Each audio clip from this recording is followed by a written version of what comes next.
Seperti contoh kesesatan yang nyata, perilaku daripada Zaitun adalah dengan menyatakan atau berpendapat atau menganggap kalau Al-Quran itu adalah kalam Nabi Muhammad SAW.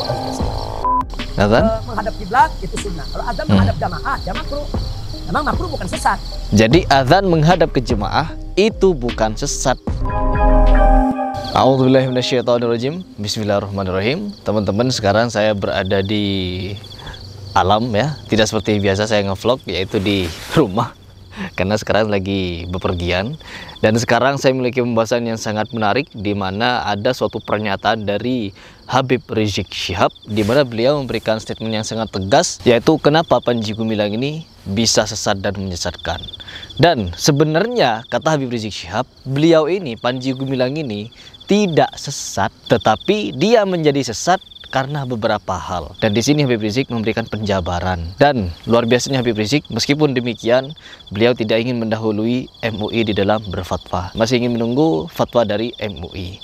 Tetapi mungkin apabila fatwa yang dikeluarkan MUI belum sesuai, mungkin Habib Rizik akan memberikan fatwanya sendiri yang secara tegas. Karena apa? Ini suatu hal yang sangat membahayakan bagi generasi bangsa, dan terutama kepada generasi muda bangsa. Saya ada baca pernyataan sikap yang dibuat oleh DPP FPI ya, soal Zaitun ya, Ikhwan. Ada berapa poin waktu itu? Ada 16 poin itu sebagian itu memang kesesatan yang nyata. Sebagian lagi itu pelanggaran hukum. Pelanggaran hukum yang memang harus diproses hukum supaya ada kejelasan untuk agar tidak menimbulkan kegaduhan. Nah, yang ingin saya garis bawahi satu, seperti contoh kesesatan yang nyata, perilaku daripada Zaitun adalah dengan menyatakan atau berpendapat atau menganggap kalau Al-Quran itu adalah kalam Nabi Muhammad SAW. Ini pendapat dhal mubin. Bahkan ini pendapat bisa masuk kategori kufrun. Saudara, kan tidak ada ulama semua sepakat, sampai Mu'tazilah sekalipun, yang mengatakan bahwa Al-Quran itu adalah makhluk, tetap mengatakan Al-Quran itu kalamullah. Mu'tazilah saja mengatakan Al-Quran itu makhluk, tapi tetap dia katakan kalamullah, dan nggak mengatakan kalam Muhammad ya, Pak. Sementara Zaitun mengatakan ini kalam Muhammad, nggak ada ulama. Kalau ada mengatakan, bertanya kepada kita, apa dalil kita mengatakan Zaitun ini sesat gara-gara hal itu, kita kembali melontarkan pertanyaan, kita balikin. Wah, Anda sendiri punya dalil apa? Ulama mana yang mengatakan kalau Al-Quran itu adalah kalamul khalqi? Tidak ada ulama yang mengatakan kalau Al-Quran itu kalam makhluk. Tidak ada. Al-Quran makhluk, ya, itu pendapatnya Mu'tazilah. Tapi kalau Al-Quran sebagai kalam manusia, Mu'tazilah nggak pernah berpendapat sedemikian rupa. Nah, ini sekelas Mu'tazilah saja ya, orang yang mengatakan bahwa Al-Quran itu adalah makhluk, mereka masih menyatakan bahwa Al-Quran ini tetap adalah kalamullah, bukan kalamnya makhluk, atau kalamnya manusia, atau kalamnya Nabi Muhammad. Baru di era sekarang, baru di zaman ini, ada seorang manusia mengatakan bahwa Al-Quran adalah kalam manusia, atau kalam Nabi Muhammad. Kan, aduh. Semua sependapat bahwa Al-Quran itu adalah kalamullah. Itu yang kan, apalagi dia katakan qala Rasulullah sallallahu alaihi wasallam fil Qur'anil Karim. Itu udah nyata-nyata menisbahkan Al-Quran sebagai kalam Nabi Muhammad sallallahu alaihi wasallam. Nah, tapi kalau ada mengatakan lagi, tapi Panji Gumilang mengatakan qala Rasulullah sallallahu alaihi wasallam wahyan fil Qur'anil Karim. Kalau dia katakan begitu, saudara, ini talaub, ini kalimat.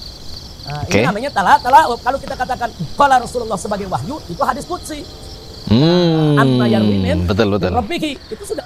Ini seperti yang saya sebutkan di video saya sebelumnya, bahwa saya sempat menyebut bahwa kecuali hadis qudsi, begitu.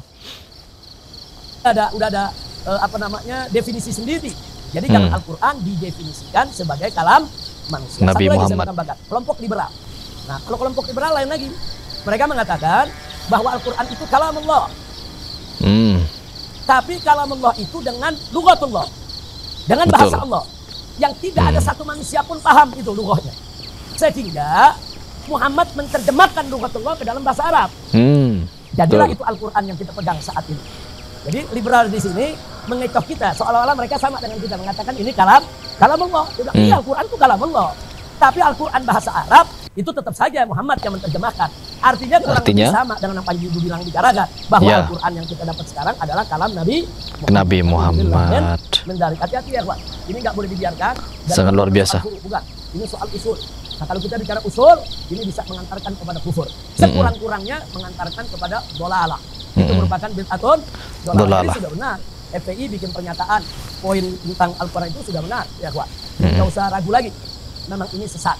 Betul. Nah, seperti yang tadi contoh saya katakan, kalau kita bicara soal apa tadi, adzan ya. Adzan menghadap kiblat itu sunnah. Kalau adzan menghadap jamaah, ya makruh. Memang makruh bukan sesat. Tapi kalau jadi adzan menghadap ke jemaah itu bukan sesat, tetapi makruh. Tetapi ketika makruh itu dijadikan doktrin, kata Habib Rizik Syihab, itu baru menjadi sesat. Begitu. Ya, adzan menghadap kiblat itu sunnah. Kalau adzan menghadap jamaah, ya makruh. Memang makruh bukan sesat. Tapi kalau adzan menghadap jamaah menjadi doktrin, nah ini kita bicara doktrin. Dengan cara-cara yang sedemikian rupa. Betul. Ada cara-cara gitu. Saudara, cara-caranya seperti kayak upacara, seperti pemandu musik, pemandu konser. Ini namanya tala'ub biddin, saudara. Jadi yang bisa mengantarkan kepada kekufuran atau kesesatannya bukan adzannya, bukan menghadap jamaahnya, tapi doktrin dengan tata cara yang mengada-ngada, yang nggak pernah diajarkan oleh Nabi maupun ulama salaf dan khalaf. Ya, nah, jelas. Jadi yang salah dan sesat bukan cara mereka di dalam adzannya, tetapi doktrin. Ketika sesuatu yang salah itu dibuat menjadi doktrin, maka itu salah. Misalkan kita sholat berjarak-jarak, sebagaimana Al-Zaitun sekarang sholat Jumat, sholat Idul Fitri, sholat Idul Adha, dan lain sebagainya. Sholat mereka itu kalau sholat lima waktunya gimana gak tahu. Tetapi ketika sholat berjarak-jarak itu dijadikan doktrin dan itu dilakukan terus-menerus tanpa uzur, maka itu menjadi sesat. Bukan perkara mereka ini melakukan sholat seperti itu karena pandemi atau karena corona, tetapi sekarang sudah tidak ada corona, sudah endemi, sudah gak ada corona. Bahkan dulu di zaman corona di kampung itu shaf masih rapat meskipun corona baik-baik saja. Intinya apa? Di sini masalah keyakinan dan imunitas. Katanya Panji Gumilang di dalam imunitas itu nomor 1, di dalam perihal nutrisi vitamin itu nomor 1, ya, sehingga apa, kesehatan terjaga, imunitas terjaga, serta nutrisi terjaga, gizi terjaga lah begitu. Tapi apa buktinya? Begini, sholat berjarak-jarak takut kepada corona, takutnya kepada corona, bukan kepada aturan Rasulullah, dapatkan shaf, begitu kan? No, Panji Gumilang melawan itu semua, teman-teman. Mau dinyatakan ini tidak sesat, ya, bolehlah sholat bercampur-campur perempuan, laki-laki, dan lain sebagainya. Ketika misalkan Indramayu ada gempa, masjidnya roboh, semua tempat beribadah, kain-kain nggak ada atau ada tsunami, sehingga semua umat berkumpul di satu tempat untuk sholat, dan di situ ada uzur bencana untuk melakukan sholat bercampur-campur. Mungkin itu boleh, tetapi tanpa uzur, tanpa alasan yang dibenarkan syariat, dan lain sebagainya, tiba-tiba dijadikan kebiasaan dan doktrin, itu yang salah, itu yang sesat kata Habib Rizik Syihab. Bisa dipahami sampai di sini? Semoga kalian paham. Ya, begitu. Sama halnya dengan adzan menghadap ke jemaah itu. Ya, ketika itu dijadikan doktrin, maka itu menjadi bid'ah dhalalah, sesat. Oke, lanjut dulu. Dia bilang adzannya yang salah, jangan dibilang wani sesat nih gara-gara adzannya menghadap jamaah. Enggak. Adzan menghadap jamaah enggak sesat, saudara. Betul. Makruh, saudara, enggak sesat. Tapi kalau jadi doktrin, adzan harus menghadap jamaah. Nah, tangannya kalimat pertama harus begini, kalimat kedua harus begini, kalimat ketiga harus begini, kalimat keempat harus begini. Dalilnya minit. Saudara, kira-kira jelas gak? Jelas. Sekarang saya katakan itu doktrin. Kenapa doktrin? Karena dilakukan oleh semua santri. Betul. Itu namanya doktrin. Santri di doktrin, petugas di doktrin, guru di doktrin. Semua harus mengikuti itu. Kalau dia sudah merupakan doktrin, bid'ah dhalalah. Nah, jelas. Ya? Jelas. Nah, supaya kita tahu tuh kantelan bid'ahnya di mana, kantelan sesatnya itu di mana. Karena kalau kita nggak jelaskan, nanti orang pikir masa sih adzan menghadap jamaah sesat. Orang juga bingung sesatnya di mana. Bener. Karena ini pernyataan sikap dan FPI memang nggak mengurai apa, nggak mengurai dalil, cuma poin-poin saja. Nah, kenapa nggak diurai? Kan dalam pernyataan situ udah ada dorongan ke MUI untuk mengeluarkan fatwa. Bener. Jadi nanti MUI pada saat mengeluarkan fatwa harus ada dalil. Jangan lupa dong. Nah, jadi kemarin bukan fatwa FPI, itu baru pernyataan sikap. Supaya MUI yang mengkaji, cantumkan dalil, keluarkan fatwanya. Nah, itu yang saya mau sampaikan. Jadi tala'ub biddin ini hati-hati. Contoh seperti begini. Orang menenggak minuman keras. Ya. Dosa. Enggak kafir, saudara. Ya. Tapi dia nenggak minuman keras pakai baca bismillah. Bismillahirrahmanirrahim. Dia tegak minuman keras. Betul. Bismillahirrahmanirrahim. Nah, Yasin. ini berbicara hal seperti ini sama halnya dengan wanita Bali itu, Mukarji itu, dia mengucapkan bismillah lalu memakan babi dan dia muslim. Itu jelas penistaan agama dan itu jelas orangnya ditangkap, dijadikan tersangka itu orang. Tetapi Panji Gumilang sudah jelas-jelas menyesatkan semua santrinya, bahkan semua pengikutnya yang sampai fanatik buta, ya, sampai fanatik buta. Tetapi apa? Masih dibiarkan. Bagaimana rumusnya itu? Sudah jelas ya. Semakin jelas sekarang. Lanjut dulu. Ini tala'ub bidin ya. Ini dia mempermainkan agama. Kalimat suci dipakai buat maksiat. Itu kan memperolok-olok. Itu istihza. Itu istihza. Memperolok-olok agama, saudara. Itu memperolok-olok ajaran Nabi, saudara.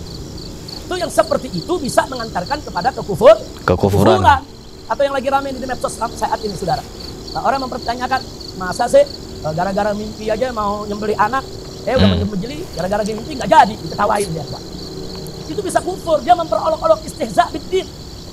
Ya, kira-kira jelas ya? Jelas. Nah, jadi istihza itu juga termasuk salah satu sebab bisa mengantarkan kepada kekafiran. Na'udzubillah. Seperti menghina Nabi, sepakat ulama sabur Rasul, sepakat semua ulama ya, dari ahlus sunnahnya, di luar ahlus sunnahnya semua sepakat. Kalau kita berbicara tentang penghinaan, jangankan Nabi, istri kita dihina oleh orang lain, dicolek-colek oleh laki-laki lain, pasti hati kita akan sakit. Ibu kita yang sangat kita cintai, tiba-tiba dihina, dikatakan pelacur, dikatakan ini dan itu, padahal dia tidak seperti itu. Kita akan sakit hati dan kita akan marah. Tetapi ketika Nabi kita dihina, kita merasa baik-baik saja. Ya, ada yang perlu dipertanyakan kalau seperti itu. Ya. Ada yang perlu dipertanyakan. Oke, kita lanjut lagi ya teman-teman. Saudara, man sahbar Rasul faqad kafar. Barang siapa yang mencaci maki Nabi, maka dia sudah kafir, saudara. Ya. Nah, jadi jangan tala'ub, jangan main-main dengan agama. Agama ini bukan bahan percakapan, bukan bahan bermain-main. Betul. Jadi istihza bidin itu termasuk tala'ub. Betul. Atau menggunakan kalimat-kalimat Allah bukan pada tempatnya untuk menjadi bahan olok-olokan. Itu semua tala'ub. Tidak boleh. Min zalik.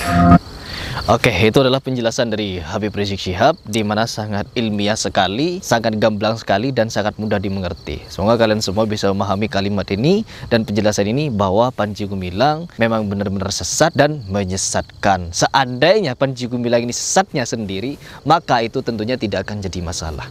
Tetapi karena di sini Panji Gumilang sesatnya rame-rame, mengajak orang lain, mengajak anak-anak bangsa, maka itu perlu diusut, perlu ditangkap, dan perlu diadili. Karena ini akan menjadi suatu pelajaran apabila akan ada oknum yang seperti Panji Gumilang lagi. Begitu.